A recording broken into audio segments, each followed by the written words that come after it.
Hi, this is Maria Olson. You may know me from Trophy Heads or Starry Eyes and maybe Paranormal Activity 3. And I want to welcome you to Anthony T's Horror Show because it's an awesome show. Hi, my name is Jessica Cameron, and you're listening to Anthony T's Horror Show.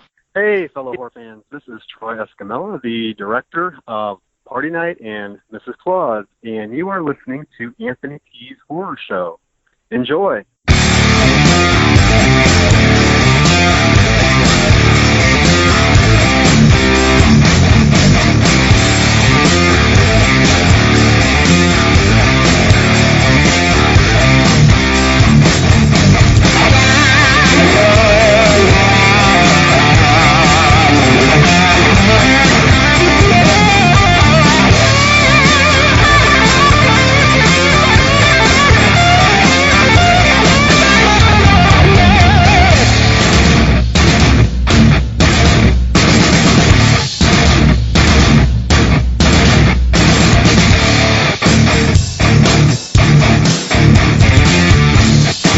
Welcome to an edition of Anthony T's Horror Show. This is the Scares That Cares Weekend 6 preview show, so I won't be going into any news items. Yes, I know there are a lot of happenings at San Diego Comic-Con. I know there is guest announced for Rock and Shock. I know the titles for the new Halloween films are released. I know there are a bunch of trailers dropped for It and 3 from Hell, but this is the Scares That Cares preview show, so I will get to all those news items next episode. Now, Scares That Cares Weekend 6 will be the first time that I visit a Scares That Cares event. I've heard a lot of good things about this convention, and one of the things that really attracts me to this convention is that this is all for charity, as Scares That Cares does a lot with fighting childhood cancer, breast cancer, and helping burn victims. So yours truly will be heading down with the Doc Discussions gang,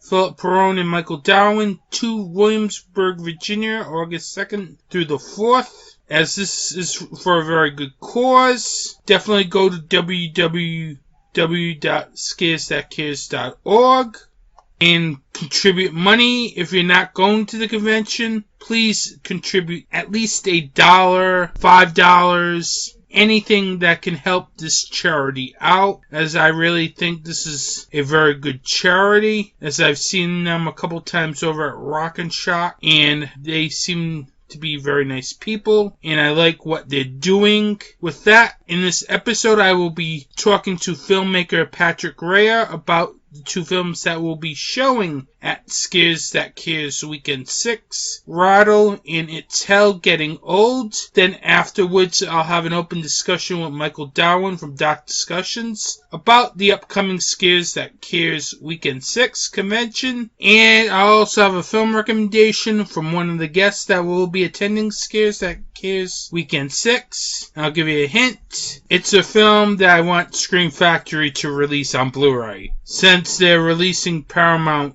Pictures horror films. With that, I'll be back with my interview with Patrick Rea. Want to learn more about horror directors? With a lighthearted look at 3 of their movies? Meet fearless podcaster Gore Blimey. I've been unsettled by bats in the past and startled by parrots, and I've even been known to jump at the odd cockatoo. Discover horror films that are classics, and others, too. There's a topless aerobics massacre, an exploding rock singer, cannibals, nude martial arts, a deep-fried prostitute. But it's not all silliness. You'll get proper movie breakdowns, opinion, and background information, too. Yep, in the 80s and 90s, Jeff Stryker was huge in gay porn. In every sense. So if you're a horror film fan, come and check out the Trilogy of Terror podcast at strangeanddeadly.com, or find it on Apple Podcasts, Stitcher, or on your podcatcher.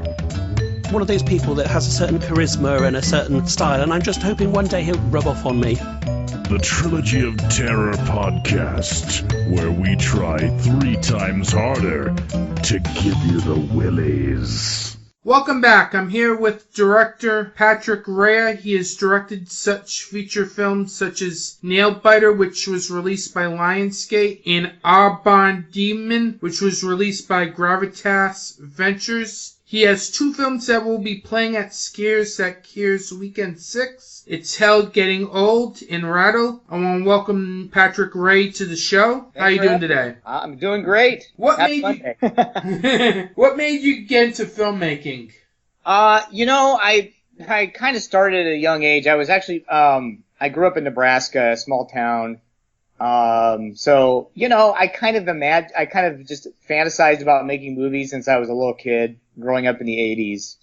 And when I got into high school, I had this unique position where my high school had its own channel that broadcast to everybody who had like cable. So I just started making movies and airing them on my high school channel, and that's kind of how I caught the bug. And then I went to college. I ended up transferring out of Nebraska to the University of Kansas, and making films there. And then never really left the area. I've been living in Kansas City now, since this area since 2001, and just making my films in this area. So that's kind of how it all got started. So I'm very fortunate that I've been working in this area for long enough that I've, built a crew base that I work with, and a lot of actors that I work with are local and such. So now, one of the forgotten arts of filmmaking is the short film. Yes. I noticed in your filmography that you have over 60 films that are shorts, pretty much. Yeah. What draws you to focus most of your directing on short films instead of feature films? Well, I mean, and if you ask anyone who makes a feature, it takes so long. So I'm always developing a feature while I'm working on some short films. But for me, short filmmaking allows me to, take stories that really shouldn't be longer than 10, 15 minutes and tell those stories. Possibly, try out new cameras that are available, rather than, experimenting on a full feature, trying out some different equipment and I just like I like being able to tell a story in a short period of time. I feel like, sometimes people's attention spans are a lot shorter now. So, I don't know, for me, it's like, it's like Stephen King when he used to write little short stories along with trying to get a novel written.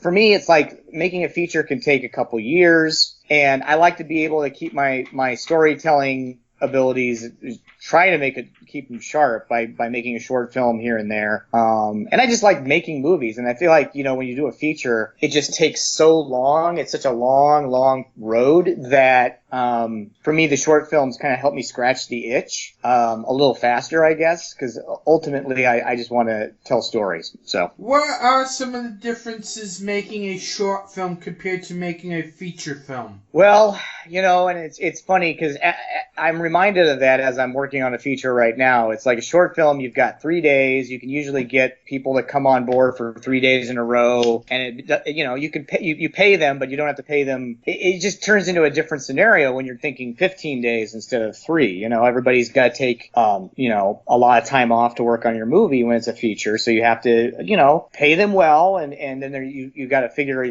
there's a lot more locations. You just need a bigger team. Short films, it's almost like it's kind of like a sprint, while a feature is a marathon. Because a short film, you're like, I got to get this thing done in 2 days or 1 day or 3 days or whatever, but I got to get it all in the can because people are taking work off. While with a feature, you're like, okay, I've got 15 days to shoot this, and then post-production can go on for a year sometimes. So, I just think that features are just take a lot longer and require a lot more manpower and a lot more of a time commitment. While short films, you can usually shoot in a couple days, and then you can take your time on post if you want, but you can usually get them done fairly quickly and get them out there. So yeah, that's the big difference for me. And obviously money, it's making a short film, so you can sometimes pull favors easier because you're like, well, people only dedicating a day or two to your project. With a feature, you gotta spend some money to keep people on board. Now, which do you prefer personally, making short films or making feature-length films? Man, that's a tough question because I like both. I know which one is a lot harder. For me, short films are it's like immediate gratification in some ways, but I feel like the rewards of making a feature are much greater. Like your film has a lot more opportunities to be seen. As far as distribution is concerned. So I feel like when it comes to the rewards, once the film is finished and distributed, are much greater with a feature. But then I also like the ability to make a short film quickly and get it out there on the festival circuit. So I don't know. That's a tough question. There are definitely positives and negatives to both. The first film I'm going to talk about, It's Hell Getting Old. Right. Which will be screening at the upcoming Scares That Cares weekend on August 2nd as part of the Side Splinters film short program that starts at 9:30. Tell me about that film. Okay, well, basically, I wanted to make a short film that was claustrophobic, but had an all-elderly cast. So I basically found 4 actors that, they're older. And the idea that it's kind of like they're stuck in this elevator together because they're on their way to their class reunion. And all of a sudden, it kind of takes a really strange twist and kind of something you don't see coming. And I had these actors in mind when I was writing it because they're all based out of Kansas City and they do a lot of theater. Like I said before, Kip Niven was one of the main characters, and he actually passed away a couple of weeks ago. But he's kind of known for New Year's Evil. I don't know if you've seen that, the early 80s slasher movie, but he's the killer in that film. And then Joyce Appel, who was the villain in Nailbiter, I got her on board. And then I got another 2 local actors, Victor Wexler and Nancy Marcy. And we took 2 days to shoot it, and it was a lot of fun. It was fast, but it's like almost like a stage play in some ways because they're stuck in this elevator and it's all based on their performances. And I don't know, like the movie seems to get a pretty good laugh out of people, which is good because it was entirely meant to be a horror comedy. We just had a lot of fun. What were some of the inspirations behind this story? As this felt different from other horror shorts, as the characters in the film are elderly characters, and you also throw in demonic possession as well. Well, one thing that kind of has always been an inspiration is that segment in the Twilight Zone movie called Kick the Can, which is all the elderly people in the retirement home. That was an influence. Cocoon is somewhat of an influence, but I wanted to do something with demonic possession and this elderly couple, so it was like, and obviously I'd seen movies like Devil, and so I kind of wanted to do something that was a little bit of a twist on the whole people trapped in an elevator subgenre, and obviously I tried to cast the most innocent looking elderly woman I could find for this character who's possessed, because the audience would never suspect that she would turn into this thing, and it's just a lot of fun. And so as far as influences are concerned, I would definitely say Twilight Zone, Tales from the Crypt, that old TV show from the 80s called Monsters. I would definitely consider that an influence. What made you want to set the story with the backdrop that it's their 50th anniversary class reunion? Well, I was trying to figure out story-wise why these 2 couples would be, it allowed me to create dialogue where they're kind of reminiscing and they know stuff about each other from the past, and it felt like, the whole class reunion thing felt like the right, they hadn't seen each other in years. It felt like the right setup for this particular story. Obviously they can't be going to like a concert or something like that. It's like, there has to be some scenario where they haven't seen each other in a long time. And so I felt like the class reunion worked the best for that as a plot device. What are some of the differences working with elderly actors compared to young actors? Oh, man. They certainly have a lot more experience under their belt. I found that they were very laid back, and, between takes, they would kind of tell stories about films that they'd worked on in the past, and the crew, the younger crew would always sit around and kind of listen to their stories, and so there's kind of like this they've got, they just got a lot of experience and a lot of stories to tell, and I feel like a lot of people could learn from them, and the different things they've worked on. Like Kip had worked on a ton of things. He'd been on, I think, Law and Order, and Victor Wexler was in, I think he was on Seinfeld, maybe? He was on some show like that, and then he was in the movie Minority Report, and so, like, all of them had really good stories. Now, the film takes place in an elevator. What made you want to set the story in an elevator? Well, and this comes to back to Blanc Bean. They were doing an anthology of stories where each story took place in an elevator, and so I created the script knowing they basically said this is the anthology we're making, each story set in an elevator. So I decided to do a segment. So each story in their anthology that they're putting together is set in an elevator with different scenarios, and they're still working on the movie. And so right now I'm just kind of showing the film at film festivals until their full anthology is 100% done. Now, how did you get to meet Jennifer Blanc Bean and Michael Bean on this project? I cannot. It was the guy who was producing the anthology. Reached out to me, and it wasn't his name was Lonnie, and he actually was working on several projects with him. So it was kind of, he emailed me and we started talking, and he had seen some of my work, and so that's kind of how it all fell into place. And I ended up meeting with Jennifer while I was out in Los Angeles a few years ago, and so yeah, that's kind of how it all fell into place. It's been so long, it was hard for me to remember exactly, but yeah, I mean, it was just kind of the thing where they just reached out to me. Now, were they involved in any way of the production on set? Nope. They gave me free reign, and I just did my thing, because I shot it all in Kansas City. So I worked entirely with my crew that I normally work with, and so they weren't on set when we filmed. How did you film the elevator scene? Was this something that was filmed on a studio set? Or an actual elevator? It was on an actual elevator. So I knew that it was going to have to be a bigger than usual elevator. So there was a building downtown in Kansas City that had an elevator that was kind of like a freight elevator, but it looked nicer on the inside than like something you'd see in like a warehouse. And so I knew the owner, and I talked to him, and I'm like, okay, so what we would do is we'd park the elevator on a floor and then open up the doors on one side, and then, shoot through that so that it looked like, so we had extra room. So basically we always had the doors on the elevator open on one side to film. But yeah, no, it was a real elevator.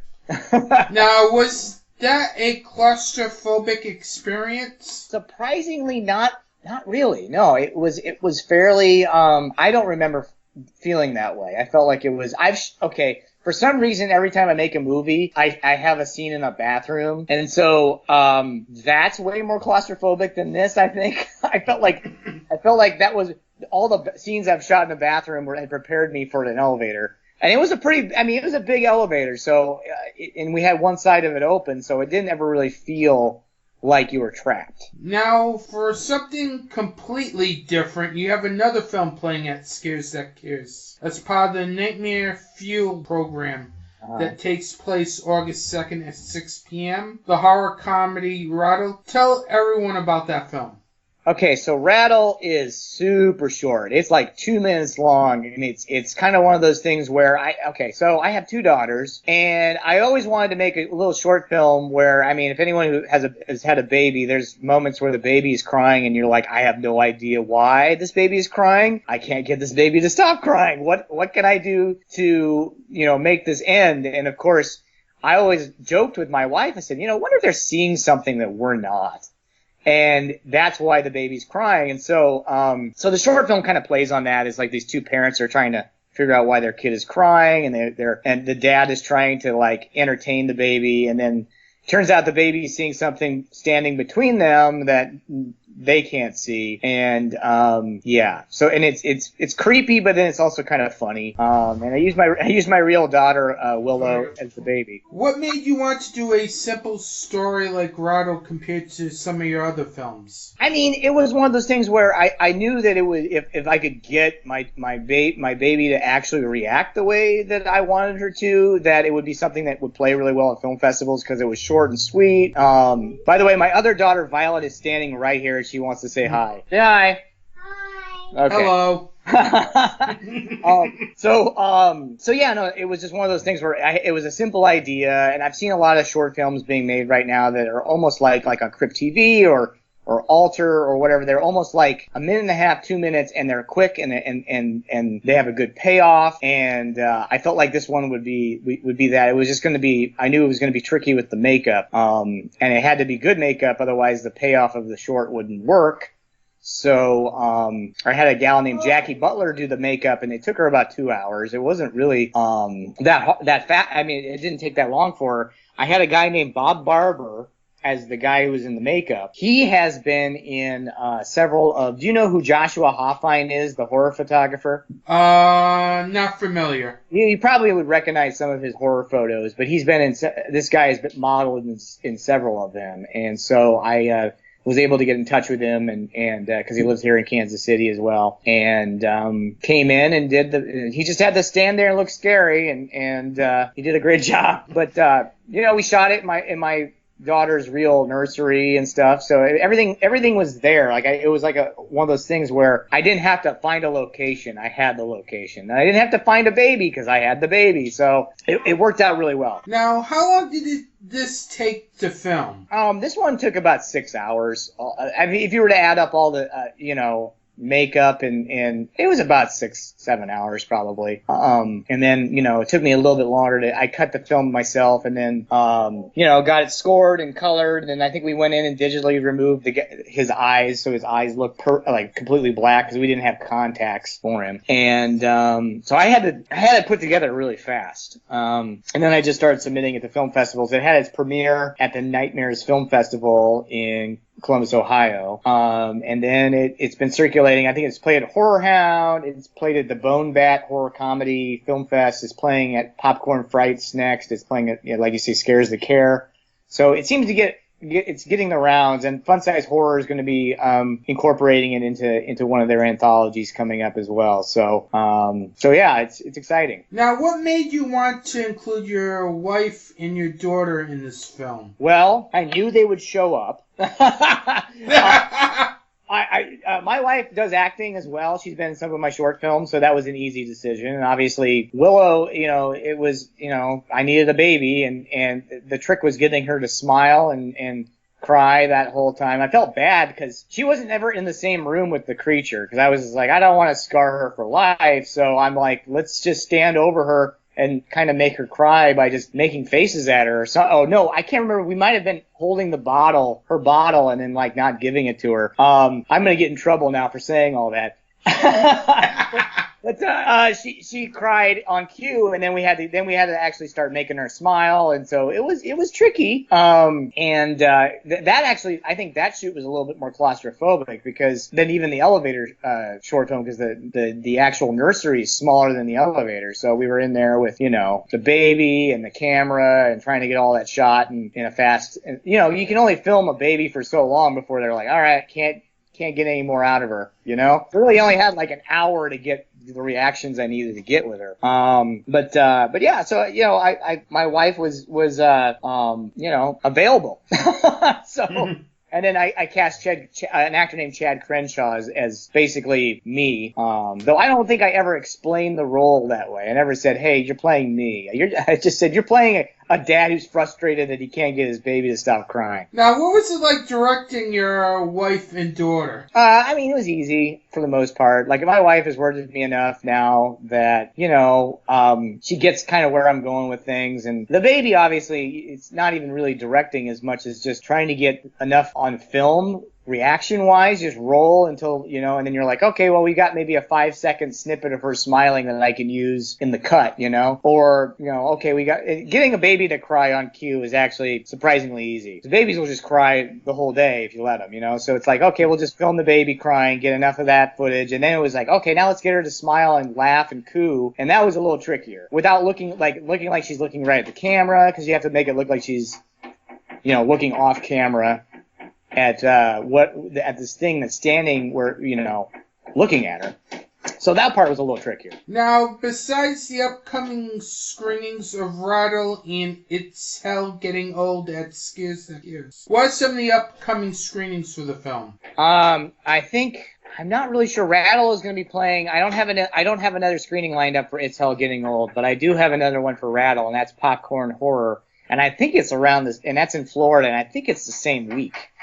And I just finished a new short film called Fused. And that one is going through post-production right now, getting the sound mix finished and all that. And that one's a little bit more straight-faced horror. It's not funny. At least I didn't intend for it to be funny, so hopefully it isn't funny. So that one we shot over the winter months here in Kansas City, which were long and arduous. So I'm hoping to premiere that in the fall. And then believe it or not, I have a family feature that's coming out on DVD in August called Belong to Us, which was shot here in Kansas City, and I think it's going to be in Walmart August 6th.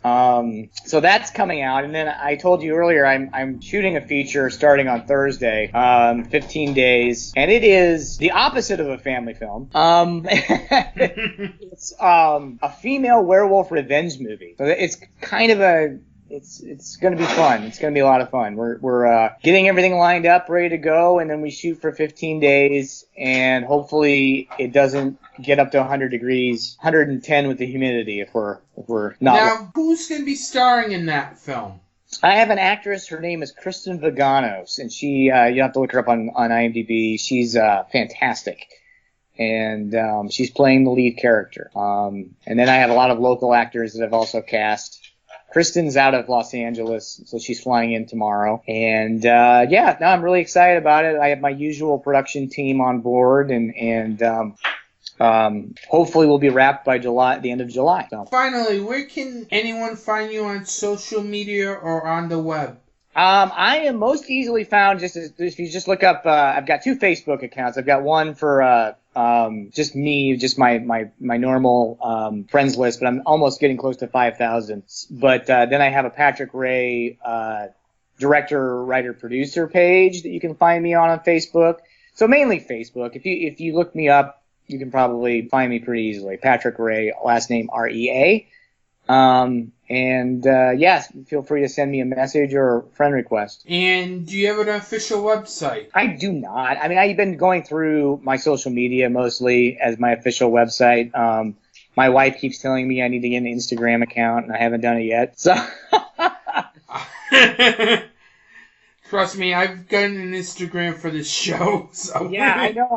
I feel like I'm behind. I've been putting all my effort into the Facebook, and it's been great, but I guess I need to get an Instagram at some point. So. Well, it's very nice chatting with you, Patrick. Good luck with your success on those 2 short films and your upcoming films. I appreciate it. Day. You too. Take care. Have a podcast that you want to promote?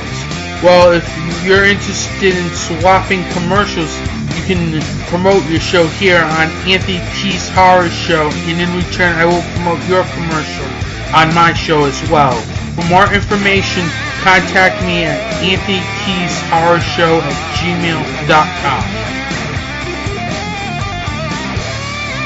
Hey guys, this is Steve and Christina. I am the founder, owner, creator, and host of Super Retro Throwback Reviews. Are you looking for the best movie reviews, music reviews, video game reviews, and Comic-Con coverage all around? Well then look no further. Definitely check out Super Retro Throwback Reviews on YouTube and our new audio podcast, the new and improved Super Retro Throwback Reviews audio files version 2.0 on the following media distributors: Podbean, Google Play, Stitcher, SoundCloud, iTunes, and Spotify. Class is over, John. Time for something new and improved. Welcome back to Anthony T's Horror Show. I'm here with Michael Darwin, my co-moderator for the Indie Film Panel that you heard a couple episodes back from ScareCon New England. He is here with me today to talk about the upcoming Scares That Cares Weekend 6 convention taking place in Williamsburg, Virginia, August 2nd through the 4th, which yours truly will be going for the first time. In fact, this will be the farthest I've gone from Rhode Island as well. How are you doing today, Michael? I'm fine, Anthony. How are you? I'm doing very good here in Rhode Island. Tell everyone, how did you first come across Scares That Cares Weekend? The first time I was at out a convention for the Dark Discussions podcast. Was at the Horror Realm convention out in Pittsburgh. We had gotten a couple of press passes, and co-host Phil Perrone could not make it, and so he asked me to run out there if I'd be willing, and I said, what the hell? And I went out. It was my first time doing interviews, so I tried grabbing interviews with everybody. We were still trying to figure out the podcast at that point and what it was going to be. And we don't really do as much as the interviews anymore as we used to, but I was trying something different. And one of the things that they had at that convention, which you'll find in a lot of conventions now, is our representatives from Scares That Care. And the founder of Scares That Care was there, Joe Ripple. And that's how I met him. I interviewed him about the charity. The charity had only been around for, I think, this is in 2011, a year or two at that point. When I ran into him at the Horror Realm the following year, that's when he told me that they were planning on doing their own convention. And and that's how I found out about it. Really was straight from the founder and chief operating officer, whatever his exact title is, of Scares That Care himself, Mr. Joe Ripple. And then that ended up happening in 2014, and it did well enough the first year that they were able to raise money to help the families in need that they were raising money for, and so as long as it remains profitable, they continue to do the convention. Now, what's the purpose of Scares That Cares for those who don't know? So Scares That Care was started, Joe Ripple is a retired Baltimore police detective, and shortly after he retired, his partner's young child, passed away, and he thought there had to be something he could do to help. Now, Joe was a member of the horror community. He, as he likes to say, is a fan of all things spooky. He had done security for a lot of conventions, so he had made a lot of connections in and amongst the horror community with both the celebrities and convention runners and things like that. And so he realized, he knew that the horror community had a lot of people that were good people, good-hearted people. We're a little weird, but, we're not exactly what I guess people would expect on the outside. So he said, let me do something within the horror community to try to raise money for childhood illness. And so specifically he wanted to pick a family that was struggling with a childhood illness in their family, with one of their kids, and raise money for them, and they picked a family a year. And it took a long time. Joe is a very deliberate person, a very methodical person. He knows his stuff. He wanted to make sure he did everything right, had all of his I's dotted, his T's crossed. So first they would raise money for, it might have been for them through Make-A-Wish, and then they were able to get their certification as a 504c3, and that meant they could donate directly to them, and they could give the money to the family. Then they expanded. They did what they called, I think it's Scares for Pairs, which is raising money for a woman dealing with breast cancer. And then they linked up with Kane Hodder's charity, which was raise money for burn victims. And so every year now they raise $10,000 for these three families. One family dealing with childhood illness, one family fighting breast cancer, and one family that is dealing with burns. And they've been doing that now. This is Scares That Care Weekend 6. Every year they've been able to fund that. Not a single person working for Scares That Care takes a penny in compensation. It's all volunteer. All the profit for the convention goes into funding the charity, which to be given away. They have very, very low overhead. Most of the money goes where they expect it to. Many times the recipients do go to the convention, though they don't like to draw attention to it because they don't want them being bothered by the guests. They just want to be able to go there and experience it as a fan would, but not all of them can do it. Not all of them can afford to do it or really are into the whole horror thing. That's not how they do it. And then after those three families are paid for, then they look and see if they can get, they take recommendations from the community. Do you know somebody who's dealing with one of these three issues? And they go look around and find somebody who can receive it. And they do still keep tabs and give us updates after someone has been taken in by the Scares That Care community. They let us know how they're doing down the road. The first child they helped sadly passed away. I think it was about 2 years ago, and Joe came online on Facebook and broke that news to everybody. But they do keep up on them. They don't just drop them after they give them the check. What makes you want to continue to go to this convention every year? There's a couple of reasons. One, because I feel a personal connection with the running of the convention, with the people, with Joe, with several of the organizers, like author Brian Keene, or Alfred Guy, or Mike Lombardo, who all help run the show. It's also just a different experience.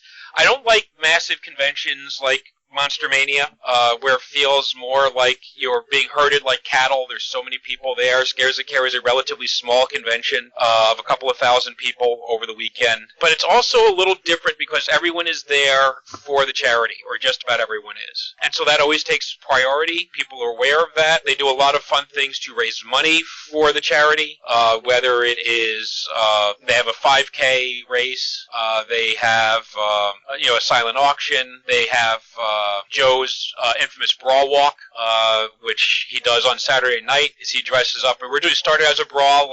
Then after 3 or 4 years, it turned into a corset. Last year, it ended up being an entire outfit. But he prowls the bar in this getup, and people stuff money in the bra, and all that money that they raise. And last year was something like $1,500.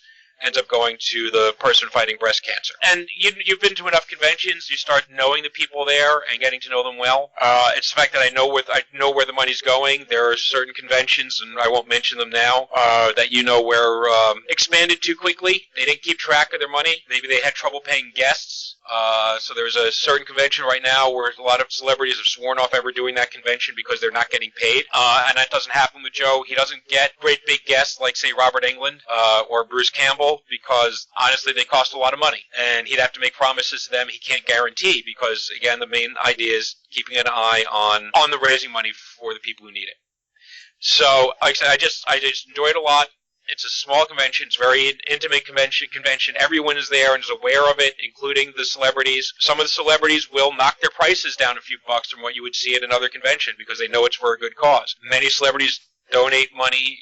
Sid Haig from Devil's Rejects and House of a Thousand Corpses and many other films. He is a big supporter of the convention. He is there every year. He has given a lot of money to the charity. He wrote them a $10,000 check a couple of years ago. And he's somebody who's embraced. A lot of people will make sure they stop by his table to thank him every year, even though he's there. Every year, we've all seen him. We've all got his autographs. That's not what it's about. It's about seeing him, checking in on him, and saying hello and thanking him for what he does. What is the atmosphere like at a Scares That Cares event compared to something like ScareCon New England? I enjoy ScareCon New England, but ScareCon New England is, a bunch of fans getting together. It's not all that different from most of the conventions I've been at. People are there because they want to meet celebrities, buy merchandise, show off their costumes, and which is all perfectly fine. I don't take issue with that. Scares That Care, it really is more of a family. The people who go there make it a point to go there every year. The very first year they did this, I think it was scheduling forced. Was it Days of the Dead? I don't remember.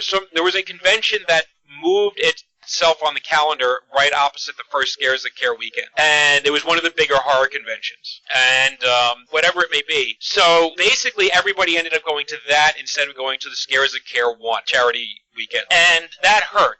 I could tell Joe's face that he did not get the turnout that he had planned for that first weekend. But where it benefited them in an odd way is, well, who couldn't travel to wherever it was, Illinois or Indiana, wherever the convention is? Well, there was families with small children. So what they ended up doing is getting a lot of families with small children coming to the convention. And as a result of that, it's kind of gotten this reputation as being a very family-friendly horror convention. They do a trick-or-treat every Saturday. I think it's Saturday. They have a zombie run for the kids on Sunday. They do rooms set up just for small kids. So if you have little kids in tow and you want to drop them off there, there's all sorts of games and activities they can do. They're being manned by volunteers to help watch your children while you can go out and do the convention stuff as well.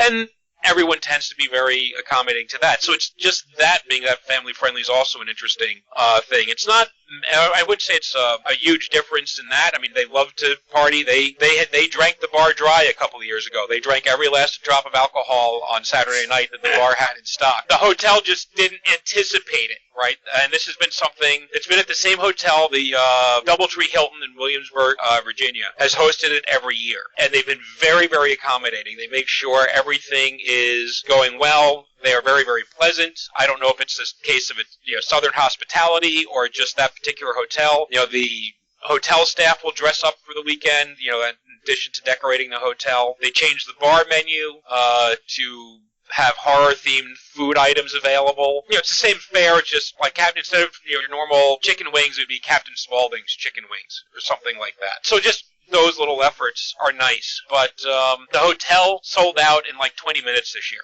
After they first put it online on August 24th of last summer, it said for next year, August 24th, sold out in 20 minutes.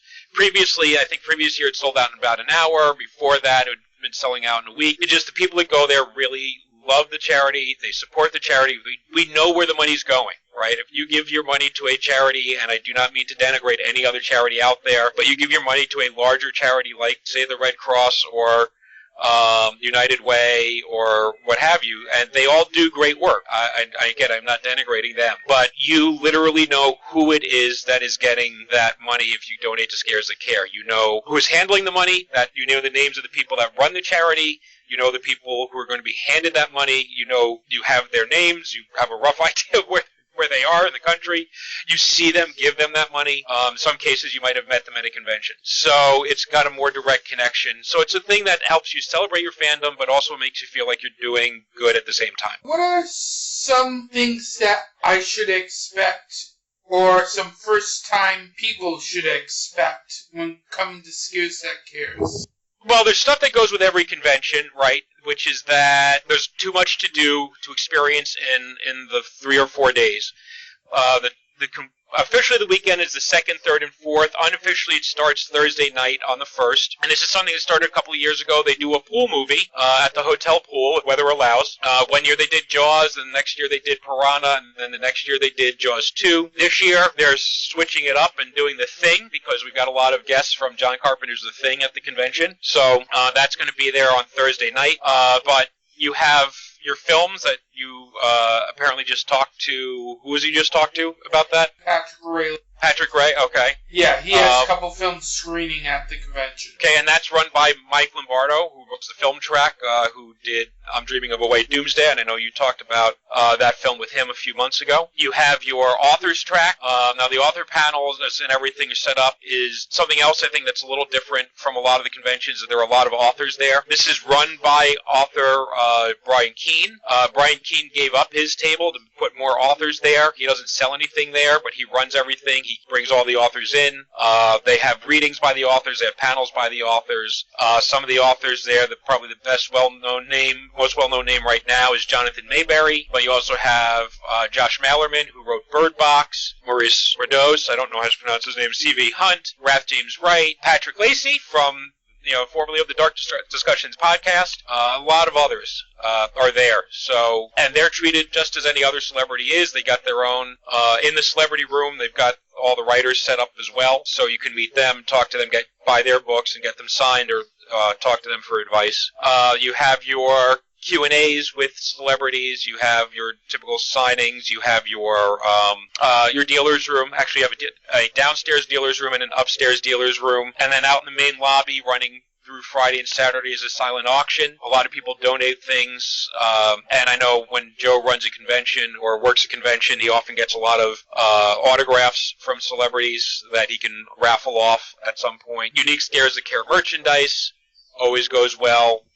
There's like every convention has their annual T-shirt, but lots of glasses. Last year they did light up pens. You'll see what else they bring along this year. So now, one of the big things that I've been noticing about Scares That Cares is they're always referencing Joe Ripple, the promoter, with a llama. What's that deal about? Yeah, that's something that started this year. One of the people on Facebook showed a picture of Joe. Joe sometimes can get his unhappy face, which is usually clowning around. He is fond of telling people to shut their ass. But he posted a picture of Joe making his unhappy face and a picture of a llama and said that Joe looks like an angry llama. And that just started turning into a running joke on the Scares That Care Facebook page. And so people now just started spamming the page with all sorts of links to llama merchandise and pictures of llamas, pictures of Joe superimposed on a llama, all sorts of weird things. And so now they have a dedicated llama thread. Joe may be doing a llama-themed photo op. He did a photo op last year, which would only cost $10, and all the money went to the charity. A lot of the celebrities do their own photo ops. Do you know Father Evil? Yes. Is he going to be there? Because I thought I heard something. Yeah, he is going to be there. He is going to be there this year. He did a $20 photo op last year and gave all of that money to the charity. However many people signed up for it, let's say it was 60 people, then that's, was $1,200 or minus whatever the cut of the photographer was, went straight to the charity. So, anyway, so Joe is not beyond, there's nothing Joe will not do to raise money for the convention. He will do anything to embarrass himself, to humiliate himself, if it will bring more money to the charity, to the convention, and to help the people at the convention have a better time. So he's worn a shark suit out at the pool film. I mentioned the Brawl Walk. The Brawl Walk started because that first convention, the turnout was poor, and he wanted to get more money. Well, one of the celebrities there was Cassandra Peterson, also known as Elvira, and so they said, why not get a bra, get Elvira to sign it, and then we'll auction it off. And so they got the bra, got Elvira to sign it, got it signed by every one of the celebrities at the convention. And they said, well, how are we going to get people to know about this? Because it was literally a last-minute thing. It was something they decided to do either Friday night or Saturday afternoon. So Joe came out at the end of the costume competition, and I strongly recommend going to see the costume competition. There's some great stuff there. And he came out with the bra and told people he was wearing the bra. He was going to be wandering the bar and let people stuff money in there. And if my memory serves correctly, I put the first dollar in the bra. But that's how that started. And he did it. He was willing to risk a little bit of embarrassment just to help raise some money for a woman who could use some help. So this year, llama seems to be the theme, and we're all going to see what happens. I heard they were doing a llama coin. Yeah, so last year, I think it was last year or the year before, they did a challenge coin for Scares of Care, and so this year he's selling off, they're making a llama coin that has Joe's catchphrase, shut your ass, on the flip side as a challenge coin. They're only making 100 of them at $20 each, so 100 coins, $20, that's $2,000 minus expenses, so probably close to $1,500 they can raise for the charity through doing that. Now, this convention has a lot of really good guests, and one of the big guests at this convention is Keith David from They Live in the Thing. And speaking of the Thing, there's a big Thing reunion as well with Wilford Brimley. Yeah, I'm running through the guest list right now. Thomas Waits is another one, and Joel Polis. So there's those four, and they're going to be doing a photo op there. Keith David was originally going to come last year and had to cancel. Unfortunately, that's the reality of any convention. There's always last-minute cancellations, but that means usually they're working. On occasion, Sid had to cancel one year. Sid Haig canceled one year because of health reasons. Some people for family issues, but usually it's because they're working. Dee Wallace has had to cancel a couple of times because of work issues. She ended up getting a job at the last minute. But they always try to get, if it's not too last minute, they always get someone in to substitute. But yeah, they have a lot of great guests. Again, I would be wary. They don't necessarily get the very biggest names, because it just requires them to make promises, right? They need guarantees. If you're getting in Robert Englund, you probably have to guarantee him $10,000, $20,000, and they can't do that. That's crazy. And it's I can understand. Right. So the two who are always there are Kane Hodder, because again he's working with the charity. The burn victim aspect of the charity was something that started because of him, and Sid Haig. But there's always a nice mix of different celebrities. Another one always there is Count Gore de Vall, who's a Maryland horror host and has been doing this for 30 years or so, and he always MCs the costume competition. You've got Joe Bob Briggs this year, who's also going to be doing a photo op. You've got Harry. Wait a minute, he's also doing an event too. Oh yeah, he's got an event. Let's not forget about that. Yeah, he's doing a show Friday night, and I think it was $20 to get into the show for probably, I think, a 2-hour show. He'll have his assistant, what's her name again? Do you remember? Darcy, right? Darcy the mail girl. Darcy the Mail Girl is going to be there, and she'll be in there for the photo op as well. Henry Manfredi, who is the composer for Friday the 13th, is going to be there. You got Mini Jason X reunion. Yep. With Kane Hodder and Christy Angus, I believe, which is probably the greatest guilty pleasure film of all time, my opinion. There you go. You got a. But that might change after I see Clint Danzig's Veronica. Because I've heard that's like the room of all horror films. So get back to me after that film. There's a Monster Squad reunion. Duncan Ragar, Carl Thierbold, Tom Noonan, Michael Reed. Ashley Banks. And I think one of them canceled. I don't remember which one had canceled. All right. And they also have, for fans of Aliens, they have Jeanette Goldstein, who played Vasquez, and Mark Rolston, who played Drake. will both be there. Now, I said Jeanette Goldstein had done a lot of James Cameron stuff like, Terminator 2, Titanic, and it was, of course, the matriarch in Near Dark. So I'm looking forward to meeting her. Again, they have their own photo op, and there'll be somebody there in an alien costume for the photo op.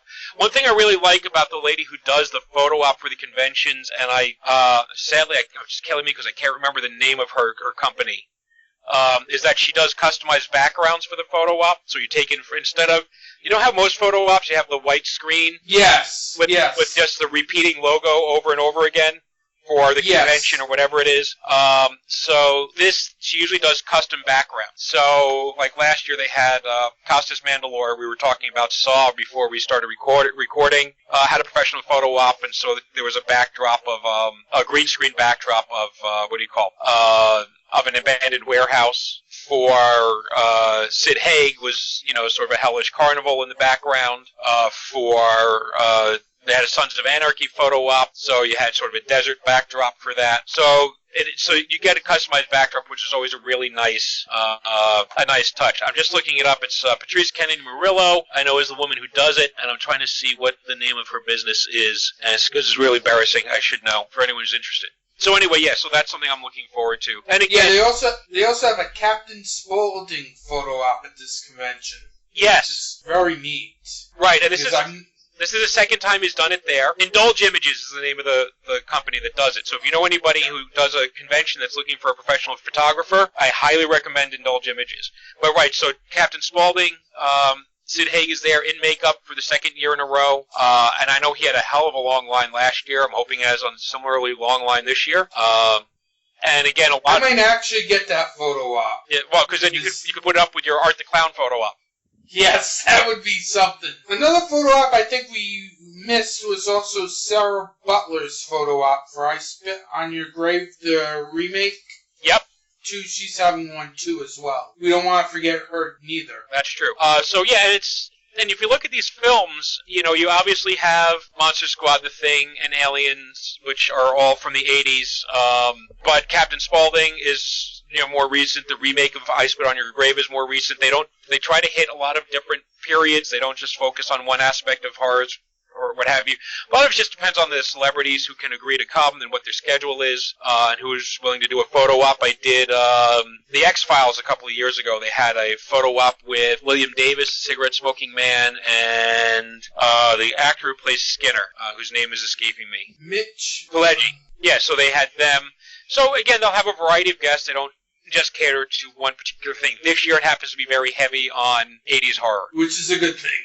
Which is. Because it's always fun when it's 80s horror, because there's a ton of films you can go with when booking a convention on 80s horror, which I like. Well, there's that. It takes a while for some of these celebrities to realize that they can make money on the horror convention. So if you just did a horror film that came out this year, you might not realize it. Actually, there's a guest that is coming to Scares That Cares that recently did a horror film. Yes. The new Halloween, the kid. Yeah, Jabrail Natambu.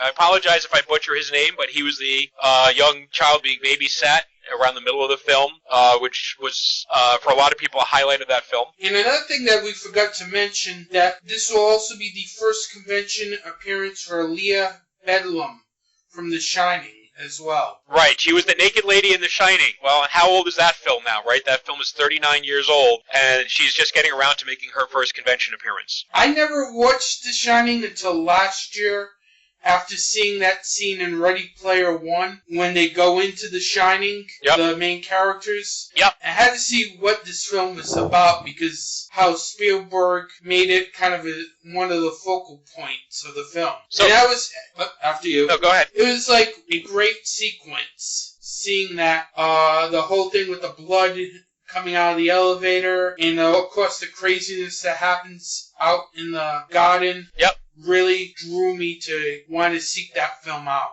And I'm glad I did, because I'm kind of excited actually for its sequel this year. Yes, Dr. Sleep with Ewan McGregor, right? Yes. Yeah, that'll be interesting because have you seen the trailer for it? Yes, I have. It looks very good. Oh, and they're very definitely leaning into the imagery from the movie, which is probably a good thing, even though it had, from what I heard, I think it took convincing from Stephen King to do that, because I don't think he didn't approve of Kubrick's version of it. Yeah, I know he doesn't approve of it, but it's, and I understand. I've read the novel, so I understand his issues with the changes, but it's still considered a classic film, and it's the version of his story that, however much as he doesn't like it, people know best. And for something that's it's another movie, people are going to look for those visual touchstones, that you don't need to worry about when you're doing a novel as a sequel. True. It's being directed by Mike Flanagan, who's probably one of the hottest directors in horror right now. Yeah. Mike Flanagan started with, what was the name of that film? Absentia? Yeah, something like that, yes. And then did, Oculus, which is a very creepy film. And then he did the TV series, The Haunting, right, for Netflix.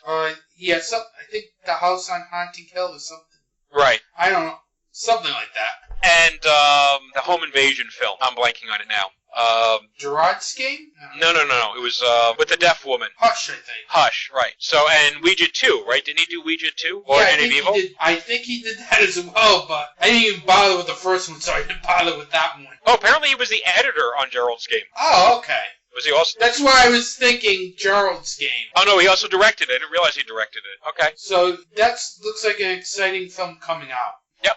Now, give me two of the guests that you're excited to meet at this convention. Well, one we haven't mentioned, I'm anxious to meet is Pruitt Taylor Vince, who was in Jacob's Ladder, Constantine. He's recently in Stranger Things. He was on Walking Dead. Right, played, what was it, Otis? Otis, yes. On Walking Dead back in season 2. Yes, season 2, yes.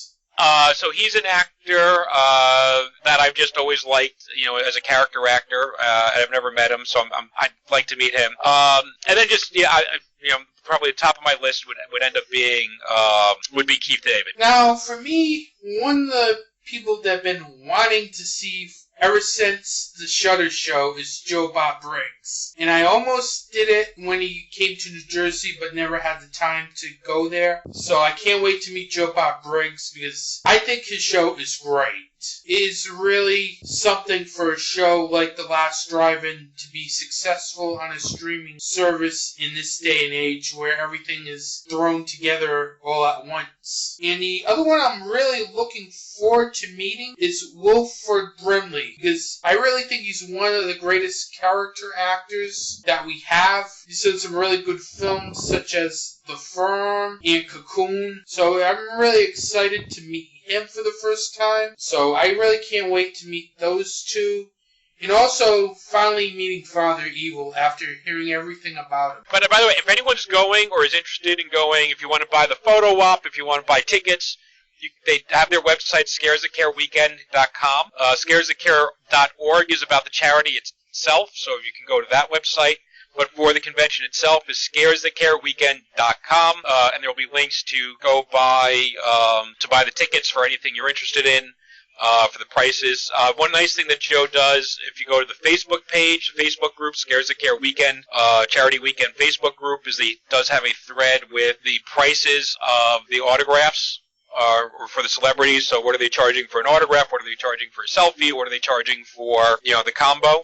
Yeah, which is always a good thing. I always love it when conventions do this. Because I've been to conventions where they will not give you the price for any of the guests. Well, they kind of have to do it now. When I started doing conventions, when I started doing horror conventions 8 years ago, it was like $20 for an autograph. I'd gone for, over a decade between conventions. And so when I had last gone to conventions in the late 90s, early 2000s, it was you pay the fee to get into the convention, and then whoever was there you could stand in line and get the autograph for. But then you would have the autograph lines would be hours long. And then eventually just switched it to lowering the price at the door and letting people buy the autographs from the celebrities directly. And like I said, about 8 years ago, it was $20 for almost everybody.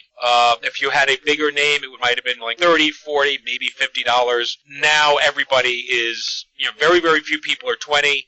Almost everyone's 30. I noticed Kane Hodder is up to 50. Sid Haig has held the line at 20. He always holds the line at 20. He swears he will never raise it past $20. And it's $10 if you bring your own thing to get autographed. Yeah, I have a Devil's Rejects DVD autographed by them because he was at TaraCon a couple years ago. Now, before we end this conversation, when you go to Scares That Cares, we need to let everybody know to make sure to respect the staff and don't stop throwing things all over the place, because that's how problems happen with conventions. Usually people are very good there, and because of it's the charity thing, the fans tend to take some ownership in it.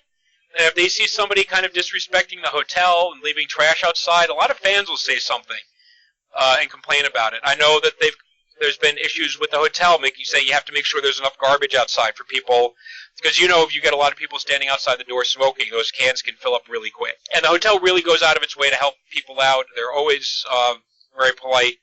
The only problem we've ever had is for about 3 years in a row, the fire alarms went off, usually because people were smoking somewhere they weren't supposed to be. But that hasn't been a thing now for the last 2 years, so we're keeping our fingers crossed and hoping it stays dead. But yeah, and one of the things that Scares That Care was kind of on the forefront of was making sure you respect the cosplayers. Not only should you be asking permission for photographs, but, make sure you're not getting grabby and handsy just because someone is in a provocative costume. It is not, cosplay is not consent is the slogan. They have stuff hanging around there. It's not that they don't want you to have fun, but we don't want your fun coming at the expense of someone else. Yeah, we don't want any of that happening, because that's disgusting. Right. And also, if you don't set off the fire alarm, because you will probably get banned if you set off the fire alarm. Because saw a video yesterday from Joe that's stating he'll ban you. Yeah, I would. Well, yeah, he'll do that. He takes his. When you look at it, you have people there. You've been to enough conventions. You'll see people at conventions in wheelchairs and people with walkers or canes. And if you're in a hotel on the top story and a fire alarm goes off at 2 in the morning and you've got to make your way down the stairs because the elevators don't work when the fire alarm's going off, that's a real inconvenience. If it goes off, as it did a couple of years ago at 2 o'clock in the afternoon on a hot Virginia day, and people are stuck standing outside with no shade, and which, by the way, is also eating into the time that people could be spending on the vendor's room or spending money with the celebrities and authors, that also is going to make it a not fun weekend for everybody and not a productive weekend for everybody. We like the convention to go smoothly. I keep mentioning Joe Ripple. He's got a very, very large, not very, very large. He's got a large board of directors, a lot of staff and volunteers that work very, very hard to get everything going. Joe is sort of the face of everything. He is the CEO of Scares That Care, but he couldn't get it done without all these people working with him and carrying a huge portion of the load, whether it's technical stuff or just manning the doors or running the merchandising booth. And those people work their butts off to make sure everybody has a good time. Well, I want to thank you, Mike, for coming on to the show. I can't wait to see you at Scares That Cares New England. I mean, Virginia. Why am I saying New England? Wrong convention. Wrong convention, Scares That Cares in Virginia. No, I'm not going to a New England convention in August.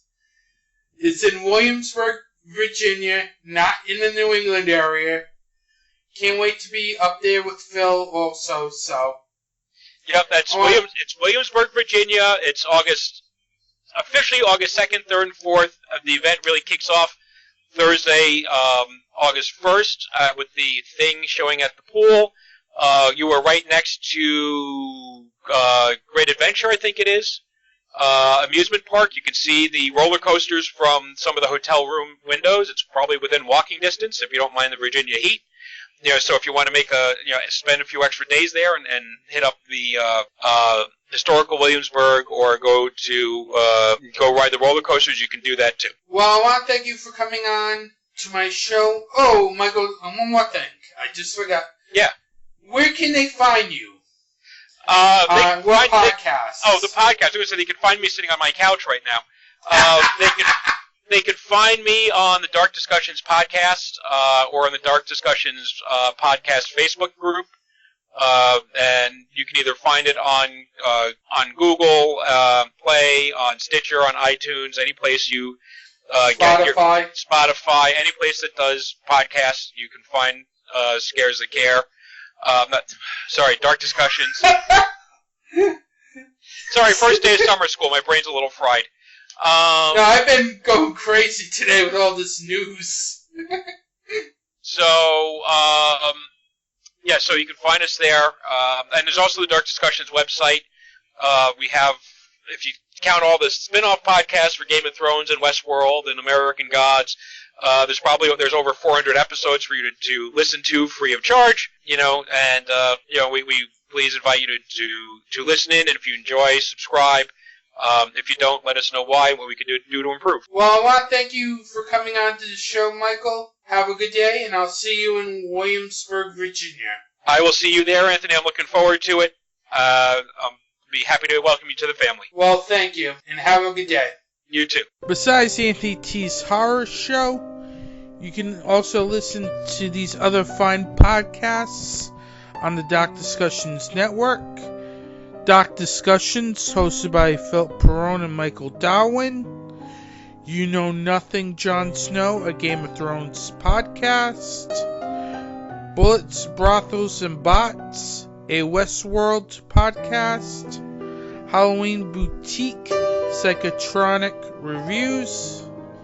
And Searching for American Gods. You can find Dark Discussions on the web at www.darkdiscussions.com, and Dark Discussions is also available on iTunes, Stitcher, Google Play, and Spotify.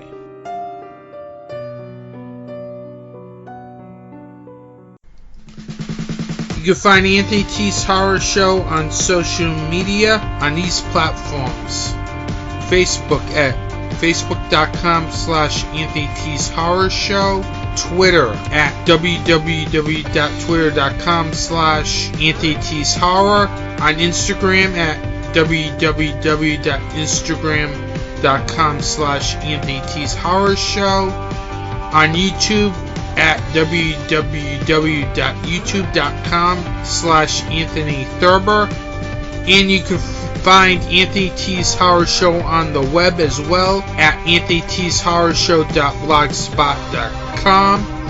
And you can also find Dark Discussions at www.darkdiscussions.com. Welcome back to Anthony T's Horror Show. I want to thank Patrick Rea for stopping by and chatting about his films It's Hell Getting Old and Rattle, which will be playing at Scares That Cares Weekend 6 in Williamsburg, Virginia, August 2nd. I also want to thank Michael Darwin from Dark Discussions for coming on the show as well, previewing this year's Scares That Cares Weekend, as that convention will be taking place August 2nd through the 4th. If you want to donate to Scares That Cares, you can go to their official website, www.scaresthatcares.org, where you can donate money and also find some more information about Scares That Cares. Now, here's my film recommendation for this episode.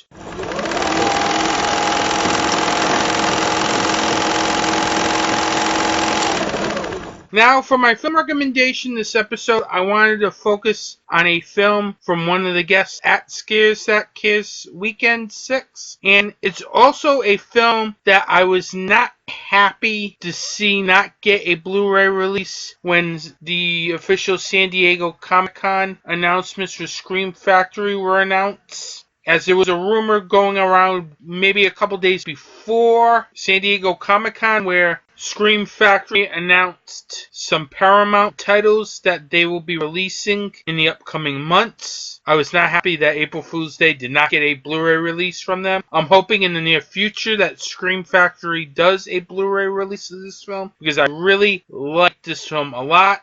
The first time I discovered this film was at a Hollywood Video going out of business sale, where I was pretty much looking to see which films would be interesting enough for me to take a look at, since I think they were like around 50% off at the time, and I kind of stumbled upon April Fool's Day, so I grabbed it, and I was very surprised with this film. But this film also has a Scares That Cares Weekend 6 connection, as one of the film stars, Clayton Warner, will be at the convention. I apologize if I pronounced the name wrong. But it's a film that I really love a lot, and I don't feel like it's gotten the love it's deserved. Because one of the things I really enjoyed about this film is the screenplay for this film. The writers do a very good job in creating characters that are interesting, not the typical type of characters that you would see in a slasher film, where you see all these people like partying and stuff. Even though they have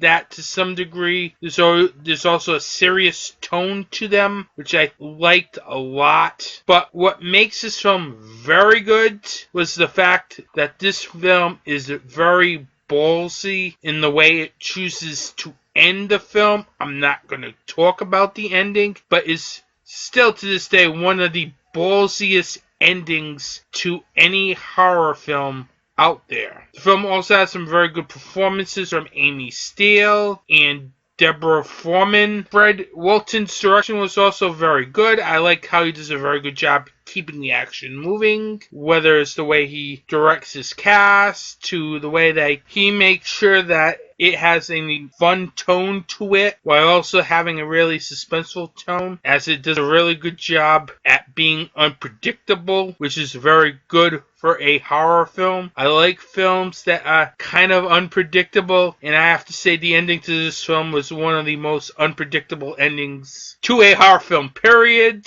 Now, some interesting facts about this film that I found on IMDb.com. Actress Amy Steele and producer Frank Mancuso Jr. were also involved with Friday the 13th Part 2, which was released 5 years earlier in 1981, as Amy Steele was the star of the film, and Frank Mancuso Jr. was the associate producer on that Friday the 13th film. He would also go on to produce a couple more Friday the 13th films as well. Now, this was one of 3 horror films that were released in 1986, which took place on April Fool's Day. The other 2 films are Killer Party and Slaughter High. In 2008, there was a remake of April Fool's Day, which was released direct to DVD. Never checked the film out because, well, I heard a lot of bad things about it, so it wasn't worth my time checking the film out. So definitely stick with the original 1986 film, as this is a very good film, and it has one of the best and shocking endings to a horror film that you will ever see. And that's why April Fool's Day is my film recommendation this episode.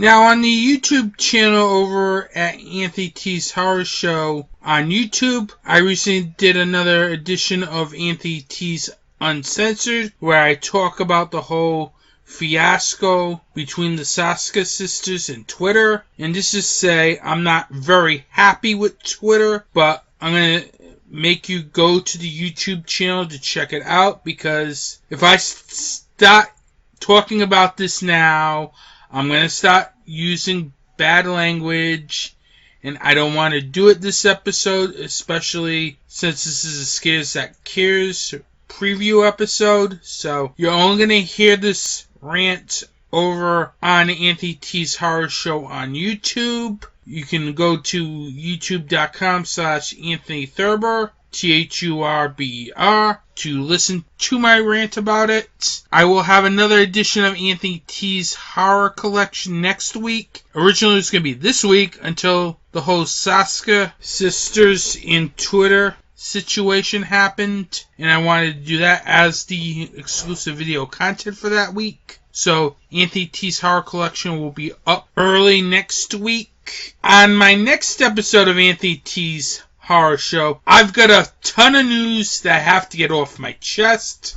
So I don't know if this is going to be a guest next episode. Depends how recording goes for all these news segments, because I can guarantee you I have at least 2 segments worth of news. I also have some old news that I didn't put up on YouTube, like a proposed Hellraiser TV series, and why that might be such a dumb idea. And also I'll talk about Terrifier 2's success on Indiegogo next episode as well. Plus I'll go into news about the new Halloween films and all the happenings at San Diego Comic-Con, including 2 major properties that haven't been talked on the show. So get ready to hear my thoughts on these 2 major properties that I haven't talked about yet on the show. So episode 26 is going to be heavy on the news. So I can't guarantee right now if there'll be a guest. So check back on Anthony T's Horror Show on Facebook and Instagram to find out if there's going to be a guest. If I don't post anything, then assume that there will be no guest next episode. With that, I want to thank you for listening. Have a good day and support indie horror.